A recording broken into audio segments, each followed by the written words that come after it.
Okay. So, నిన్న ఎక్కడి వరకు చెప్పుకున్నాం మనము? గుర్తుందా? ఎక్కడి వరకు చెప్పుకున్నాం? విశ్వామిత్రుడు చెప్తున్నాడనమాట. శుకుడి స్టోరీ చెప్తున్నాడు. అక్కడి వరకు వచ్చినాం మనం. శుకుడి స్టోరీ గురించి మనం ఇప్పుడు తెలుసుకున్నాం. సో, ఇప్పుడు విశ్వామిత్రుడు ఇలా చెప్తుండనమాట. రాముడితో అంటున్నావు ఏమని అంటే, రామ నువ్వు నిజంగా ఈ జ్ఞానులున్న అందరి జ్ఞానులలో నువ్వు చాలా అగ్రగామివి. అంటే నువ్వు అందరికన్నా పైన ఉన్నావు. సో, నీకింకేం తెలుసుకోవాల్సింది లేదు. నీకు ఆల్రెడీ మొత్తం ఆత్మజ్ఞానం ఉంది. మళ్ళీ ఇంకా జ్ఞానం గావాలి అంటున్నావు. నీకంతా తెలుసు అని చెప్పి, సో, అట్లనే శుకుడు గూడా జ్ఞానం పొందే ముందు ఆహ్, శుకుడి కూడా సేమ్ రాముడి పరిస్థితే. హి నోస్ అంతా జ్ఞానమంతా తెలుసు. తర్వాత ఆయనకి జనకుడి దగ్గరికి పోయి అవును ఇదే జ్ఞానం నాకు తెలిసిన జ్ఞానమే కరెక్ట్ అనేది జనకుడి దగ్గరికి పోయి నిర్ధారణ చేసుకున్నట్లే శుకుడు కూడా జనకుడి దగ్గరికెళ్ళి ఈ సత్యాన్ని గురించి తెలుసుకున్నాడు. అయినప్పటికీ ఆయన స్వయంగా సంపాదించిన జ్ఞానం గాబట్టి, ఆయన అది నిజము అని నిశ్చయించుకోవడానికి అది ఆయనకైనా స్వయంగా నిర్ధారించుకోలేకపోయిండు. తనకు తెలిసిన జ్ఞానాన్ని ఆయన నిర్ధారించుకోలేకపోయిండనమాట. అతను గూడా తీవ్ర వైరాగ్యము, అత్యున్నత వైరాగ్య స్థితికి చేరుకుంటాడు శుకుడు. వేదవ్యాసుడి కొడుకనమాట. వ్యాస మహర్షి కొడుకు. ఆయన గూడా తీవ్ర వైరాగ్యానికి చేరుకున్న తర్వాత ఒకరోజు శుకుడు తన తండ్రితోటి ఇట్లా అడిగిండనమాట. ఆహ్, వాళ్ళ ఫాదర్‌ని అడుగుతాడు. ఏమని? "ఈ ప్రపంచంలో ఈ సృష్టి యొక్క వైవిధ్యం ఎట్లా వచ్చింది? ఇది మొత్తం. సో, అది ఎలా అంతమవుతుంది?" అని వేదవ్యాసుడిని అడుగుతాడనమాట. సో, వేదవ్యాసుడు ఈ ప్రశ్నకి చాలా విపులంగా సమాధానం ఇస్తాడు మొత్తం. కానీ శుకుడు అదంతా నాకు తెలుసు. నువ్వేం పెద్ద కొత్తగా ఏదో చెప్తావనుకుంటే నువ్వేం కొత్తగా చెప్పట్లేదు. నాకు తెలిసింది చెప్తున్నావు. ఇందులో కొత్తదేముంది అనుకున్నాడు. సో, ఆయనకేమి తండ్రి చెప్పింది నచ్చలేదు. సో, అప్పుడు శుకుడితోటి వేదవ్యాసుడు కూడా అర్థమైపోయింది. ఆహా! నా కొడుకుకి నేను చెప్పింది నచ్చట్లేదు అని జెప్పేసి శుకుడేమంటాడు, సో, ఇట్లా అంటాడు, కుమారుడా నీకు ఆహ్, దీనికంటే నాకేం దెల్వదు. నేనేదైతే చెప్పింది అదే అల్టిమేట్. దీనికంటే నాకు ఇంకా ఎక్కువ దెల్వదు. కానీ దీనికంటే భూమి మీద తెలిసిన ఒక రాజఋషి ఉన్నాడు. జనకుడు అని. దయచేసి ఆయన వద్దకు వెళ్ళు. ఆయన దగ్గరికెళ్తే నీకాయన ఇంకా అంత విపులంగా చెప్తాడు. నాకింతకంటే ఎక్కువ తెలవదు అని చెప్తాడు. సో, ఆ తర్వాత శుకుడు ఏం చేస్తాడు, జనకుడు రాజభవనానికి వస్తాడనమాట. ఇక తండ్రి చెప్తాడు, ఇక నేను చెప్పింది ఇంతే నాకింతకంటే తెలవదు. ఎళ్లి జనకుడిని కనుక్కో అంటే జనకుడి దగ్గరకొచ్చేస్తాడు. వచ్చేసిన తర్వాత ఈ శుకుడి రాక గురించి ఆ రాజభవనంలో కాపలాదారులుంటారు గదా! సెక్యూరిటీ మొదలే సమాచారం ఇస్తారు జనకుడికి. ఆయన వస్తున్నాడు అని. సో, జనకుడు ఒక వారం పాటు శుకుడొచ్చి గేట్ దగ్గర నిలబడతాడు. ఒక వారం పాటు అసలు అతన్ని పట్టించుకోడు జనకుడు. పట్టించుకోకుండా శుకుడయినా సరే బయట ఓపికగా వేచుంటాడు. మరుసటి వారం గూడా జనకుడు ఏం జేస్తాడు, ఒక వారమంతా గేట్ దగ్గర వెయిట్ జేసినంక నెక్స్ట్ చూడండి పాతకాలంలా జ్ఞానం ఇవ్వడానికి ఎంత పరీక్షలు పెడుతురు. ఇప్పుడేమో మన గురువుగారు లాంటి వాళ్ళందరొచ్చి మేము జ్ఞానం ఇస్తాం అంటే కూడా ఎవరు ముందుకొచ్చి జ్ఞానాన్ని స్వీకరించే పరిస్థితిలో లేరు. అప్పుడేమో జ్ఞానాన్ని నేర్చుకోవడానికి ఒక వారం రోజులు గేట్ దగ్గర నిలబడున్నాడు. తర్వాత రాజభవనంలోకి పిలిసిండాయనని. పిలిసి అప్పుడంతా నృత్యకారులతోటి, మంచి డాన్సర్స్‌ని పెడతారు. సంగీతకారులు వాళ్ళందరితోటి గూడా శుకుడి బుద్ధి ఏమన్నా మారుతదా అని వాళ్ళందరితోటి చేపిస్తుంటాడు. అయినా శుకుడు అప్పటికి గూడా చెలించడు. తర్వాత ఆయనను రాజ సన్నిధిలోకి తీసుకొస్తారు. తీసుకొచ్చిన తర్వాత అప్పుడు జనకుడు అంటాడు, "నీకు నిజం తెలుసు. ఇప్పుడు నీకింకా నేనేం జెప్పాలి చెప్పు?" సో, ఈ వైవిధ్యం అనేది మన మానసికంగా మనం అనుకున్న దాన్ని బట్టి పుడతది. మనం ఎట్లా మానసికంగా మనం అనుకుంటామో దాని ప్రకారం ఈ వైవిధ్యం అనేది జరిగిపోతుంది.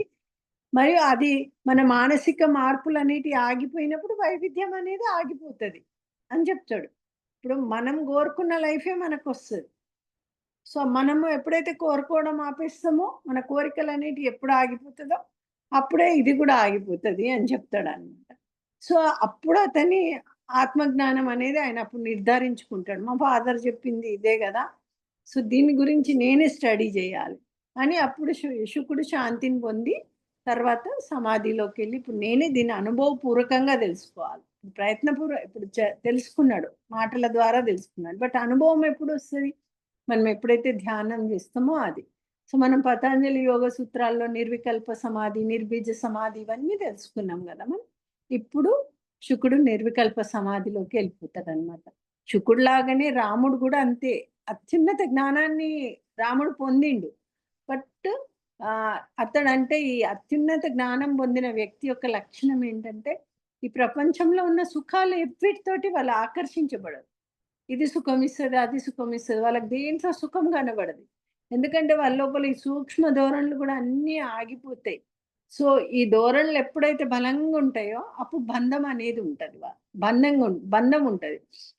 అవి ఆగిపోయినప్పుడు అందరికీ విముక్తే ఉంటుంది. సో నిజంగా విముక్తి పొందిన ఋషుడు ఆయనకి ఈ ఇంద్రియ సుఖాలు కానీ, కీర్తి కానీ, ప్రోత్సాహం కానీ ఇట్లాంటి ఏవి కూడా వాళ్ళకి నచ్చాయి అన్నమాట. అంటే వాటిల్లో వాళ్ళకి ఆనందం దొరకదు.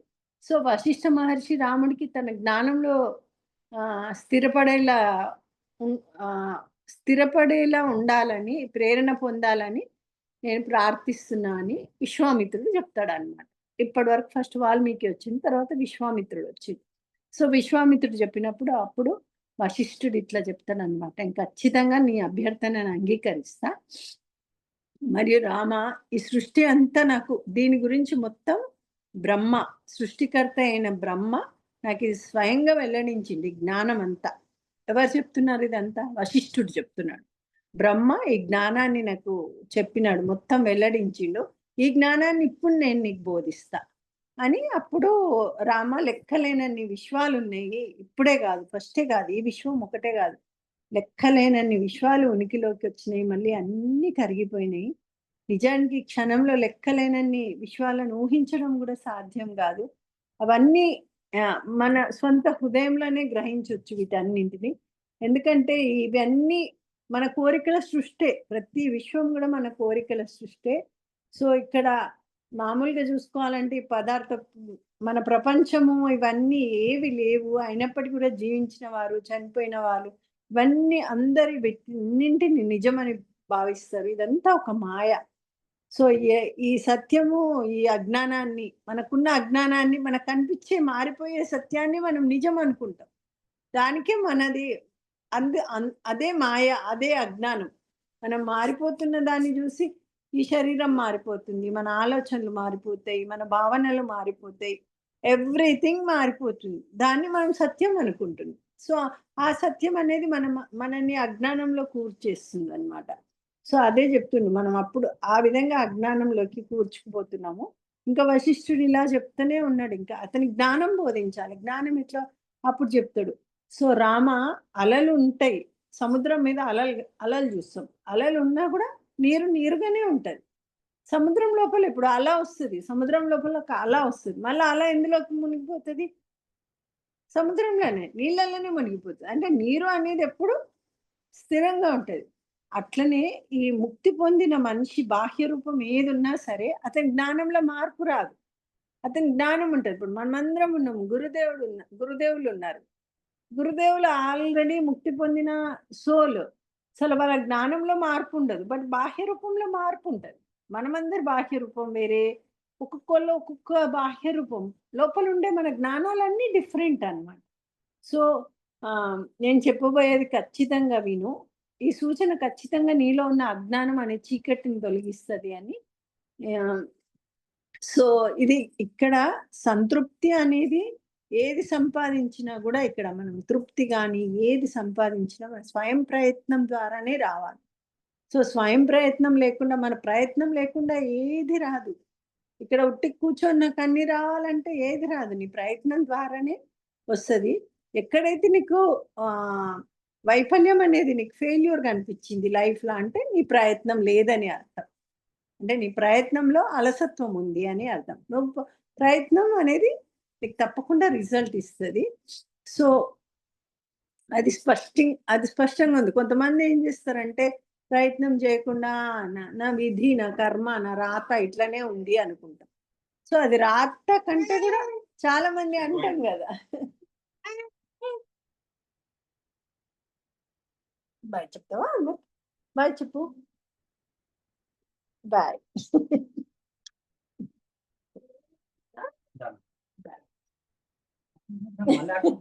మళ్ళీ రా. పోతున్నాడు. వాళ్ళమ్మ రాలేదు యాక్చువల్గా, మమ్మీ దగ్గరికి వెళ్తుంది.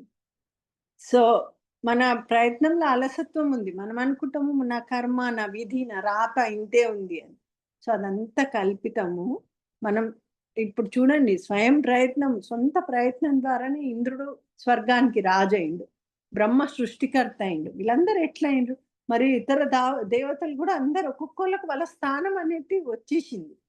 సో స్వయం ప్రయత్నము రెండు రకాలు ఉంటుంది. ఒకటి గత జన్మల పుణ్యం, మళ్ళీ ఈ జన్మలో మనం చేసేది. మొదటి దాన్ని ఇప్పుడు ఈ జన్మలో చేసేది గత జన్మలో ఉన్న పుణ్యాన్ని, గత జన్మలో నుంచి వచ్చే పాపం కానీ పుణ్యం కానీ ఇప్పుడు కనుక పెట్టే మన ప్రయత్నం అనేది ఎక్కువ ఉంటే వాటిని మనం అధిగమించవచ్చు. పోయిన జన్మలో మనం చాలా తప్పుడు కర్మలు తీసుకొని వస్తున్నాం, లేకపోతే మంచి తీసుకొస్తున్నాం, ఏది తీసుకొచ్చినా ఈ జన్మలో మనం ప్రయత్నం చేస్తున్నాం, మనకు ఒక గురువు ఉన్నాడు అని అంటే దాన్ని అధిగమించే శక్తి కూడా మనకు వచ్చేస్తుంది ఈ జన్మలో. సో విధి అనేది గత జన్మలో మనం మనం సంపాదించుకున్న పుణ్యం కానీ పాపం కానీ పోయిన జన్మలో వచ్చింది. సో ఈ అవతారంలో ఆ రెండింటికి మధ్య ఘర్షణ అనేది ఉంటుంది. పోయిన జన్మల పుణ్యం ఎక్కువ ఉందా, ఈ జన్మల పుణ్యం ఎక్కువ ఉందా? ఒకవేళ పోయిన జన్మల పుణ్యం నువ్వు చేసింది ఎక్కువ ఉంటే ఈ జన్మలో దాన్ని ఈ పుణ్యాన్ని అది డామినేట్ చేస్తుంది, అదే డామినేట్ చేస్తుంది, అదే పని చేస్తుంది. ఒకవేళ ఈ జన్మలు చేసే పుణ్యాలు ఎక్కువ ఉన్నాయి అనుకో, పోయిన జన్మలో ఎంత పాపం ఉన్నా ఇదే డామినేట్ చేస్తుంది మనకు. సో నీ సొంత ప్రయత్నం అనేది చాలా ఇంపార్టెంట్ అన్నమాట. వీటి మధ్య ఎప్పుడు సంఘర్షణ జరుగుతూనే ఉంటది. సో ఏది ఎక్కువ నా సొంత ప్రయత్నం పెడతావు, నీ సెల్ఫ్ ఎఫర్ట్ ఎక్కడుంటే అది విజయం సాధిస్తుంది. సో అందుకనే ఈ ప్రజెంట్ మూమెంట్లో, ఈ వర్తమాన క్షణంలో, ఈ జన్మలో చేసే చర్య కంటే గొప్ప శక్తి ఏది లేదు. ఈ శక్తిని ఏది అడ్డుకోలేదు. కాబట్టి నువ్వు కష్టపడి పళ్ళు కొరికైనా సరే అక్కడ చెప్తాడనమాట, నీ స్వంత ప్రయత్నం చెయ్యి. మంచి ద్వారా చెడును మళ్ళా ఇప్పుడు చేసే ప్రయత్నం ద్వారా విధిని కూడా అధిగమించవచ్చు. మనం ఈ స్వంత ప్రయత్నం మన కర్మల్ని కూడా అధిగమించవచ్చు మనం చేసే పన్నదాన్ని. సో ఎవరు నేనేం చేయట్లేదు, సోమరి వాడిలాగా ఉంటా అంటే వాడు గాడిద కంటే కూడా చెడ్డవాడు అని చెప్తుంటాడు. ఎవరు? వశిష్ఠుడు చెప్తుంటాడు శ్రీరామచంద్రుడికి. చూడు, జీవితం ప్రతి క్షణం క్షీణిస్తుంది, ప్రతి క్షణం ఇప్పుడు క్షణం అయిపోయింది, ఇంకంతే. ఇవాళ రోజు అయిపోయింది, మన జీవితం ఒక రోజు తగ్గిపోయింది. సో ఇన్ని ఏళ్ళు గడిచిపోయినాయి, ఇన్ని ఏళ్ళు మన జీవితం తగ్గిపోతూనే ఉంది. సో ఎప్పుడు కూడా సోమర్తనానికి లొంగిపోవద్దు మనము, కానీ ముక్తిని పొందడానికి ప్రయత్నించాలి. ప్రతిరోజు ఏ విధంగా మనకు నిన్నటి కంటే ఈరోజు ఎంత బెటర్గా ప్రయత్నించడము అనేది. సో ఇంద్రియ సుఖాలు మనకన్ని మలినాలను అంటగడతాయి. సో వెళ్తాం ఇంద్రియ సుఖాలు వెనకాల పరిగెత్తుతా ఉంటాం. చెప్పిన కదా, స్వీట్స్ ఇష్టము, అట్లనే స్పర్శ సుఖము, అవన్నీ అనమాట. వాటి వెనకాల పరిగెత్తుతుంటాము. వాటిని అధిగమించుంది. సో వాటిని పట్టుకొని ఆ మలినాన్ని ఆనందించకు. నువ్వు ఇంద్రియ సుఖాలు అనబడే మలినాన్ని ఆనందించకు. విధి నన్ను ఇట్లా చేస్తుంది, విధి ద్వారానే నేను ఇట్లా చేయబడుతున్నా అనేవాడు బుద్ధిహీనుడు అని చెప్తున్నాడు. అట్లా అనకండి, నా కర్మ నన్ను ఈ మార్గంకి తీసుకొచ్చింది కాదు. సో అట్లా అన్నమంటే అదృష్ట దేవత విడిచిపెడుతుంది. అందుకని స్వంత ప్రయత్నం ద్వారా జ్ఞానాన్ని సంపాదించు. నీ స్వంత ప్రయత్నమే, నువ్వు స్వంత ప్రయత్నం లేదు అంటే నీకు ఒక లక్ష్యం లేదని అర్థం.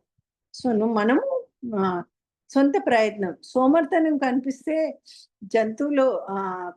ప్రజలు జంతువుల జీవితాన్ని సో అంటే సోమర్తనం ఉందనుకోండి, మనకు జంతువుల జీవితం వస్తుంది, దుర్భరమైన పేదరికంతో గడుపుతాము అని.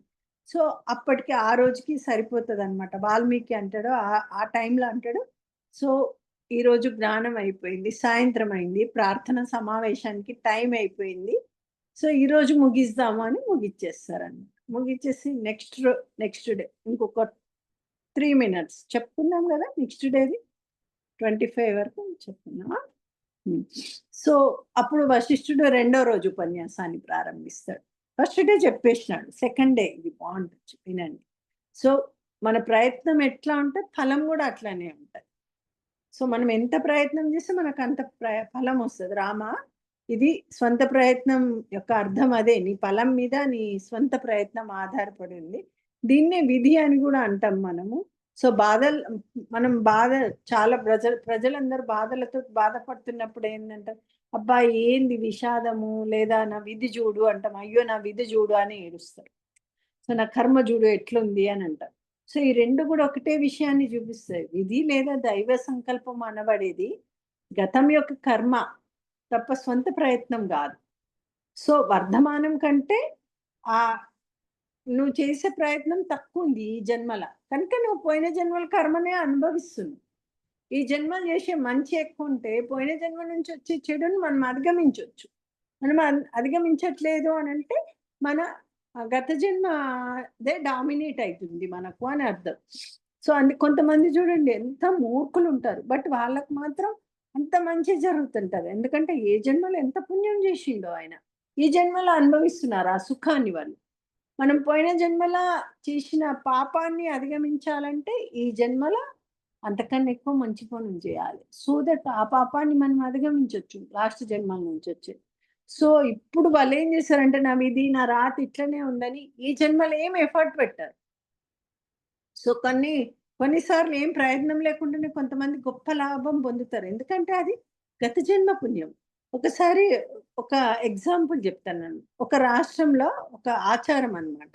ఒక దేశానికి ఒక సరే దీనికి ముందు ఆ స్టోరీ చెప్తా. దేశంది. ఒక రాజు ఏంటంటే ఒక వారసుడు లేకుండా అకస్మాత్తుగా ఆ దేశం యొక్క రాజు చనిపోతాడు. సో ఇది ఖచ్చితంగా అది ఆయన చనిపోయిండు. తర్వాత కొన్నిసార్లు చనిపోయినప్పుడు ఏమైతుందంటే ఆ రాజుని ఎన్నుకోవడానికి ఒక ఏనుగును ఉపయోగిస్తారు. ఆ ఏనుగు ఎవరి మెడలో మాలేస్తుందో వాళ్ళు రాజు కావాలి. సో అప్పుడు ఆ ఏనుగు పోయి ఒక బిచ్చగాడిని ఎత్తుక్కుంటది. ఎత్తుకొని ఆయన మెడలో మాలేస్తుంది. మాలేసేసరికి ఆయన రాజు అయిపోతాడు. సో ఇది దైవిక చర్య కాదు. ఎందుకంటే ఆ బిచ్చగాడు ఆ భిక్షువు పోయిన జన్మలో చేసుకున్న పుణ్యం అది. ఆ ఏనుగు పోయి ఆయనకేసింది. అనుకోకుండా ఆయన రాజు అయిపోయింది. సో కొన్నిసార్లు రైతుల ప్రయత్నం కూడా వడగళ్ళ వాన బాగొచ్చింది, పొలం అనేది పోయింది అనుకో. అంటే ఆ స్వంత శక్తి కన్నా ఆ పోయిన జన్మ అది ఆ కర్మ ఎక్కువ ఉంది. వడగళ్ళ వాన ద్వారా ఇది పోయేది ఎక్కువ ఉంది. అందుకనే రైతు ఇప్పుడు ఇంకా ఎక్కువ ప్రయత్నం చేయాలి. అయ్యో నా పొలం అంతా పోయింది అని కాదు. సో అప్పుడు జరిగిపోయిన నష్టాన్ని గురించి ఆలోచించి బాధపడొద్దు. అలాంటి దుఃఖాన్ని మనము సమర్థించినాం అనుకోండి, అయ్యో ఇట్లా జరిగింది, నాకెందుకు ఇట్లా జరిగింది ఇట్లా మరి మరణం అయితే వస్తుంది, ఎప్పుడో ఒక రోజు వస్తుంది. దాన్ని గుర్తు చేసుకొని రోజు ఏడవాలి కదా. మరి అట్లా అంటే అయ్యో మరణం ఎందుకు వస్తుంది అని మనం అనుకోం కదా, తప్పకుండా వస్తుంది. సో జరిగిపోయిన దాని గురించి మనం అట్లాంటి దాని గురించి ఎక్కువ ప్రయత్నం చేయాలి. సో అందుకని జ్ఞాని అనేవాడు సొంత ప్రయత్నం ద్వారా ఏం సాధించగలడో ఏం సాధించలేడో అది తెలుసుకోవాలి అని చెప్తున్నారు. సో దేవుడు నన్ను స్వర్గానికి పంపిస్తాడా, నరకానికి పంపిస్తాడా, లేకపోతే బయట ప్రపంచం అంతా నన్ను ఇలా చేయమన్నది అలా చేయమన్నది చెప్పడం ఇదంతా అజ్ఞానం అంట. సో అటువంటి అజ్ఞాని వ్యక్తిని దూరంగా ఉంచాలి. అంటే అంత కర్మ మీద విధి మీద ఆధారపడేవాడిని దూరంగా ఉంచుకోవాలన్నమాట. అని ఇవన్నీ చెప్తున్నాడు. నీ సొంత ప్రయత్నమే అది పనిచేస్తుంది అని చెప్తున్నా. అట్లనే రామ ఒక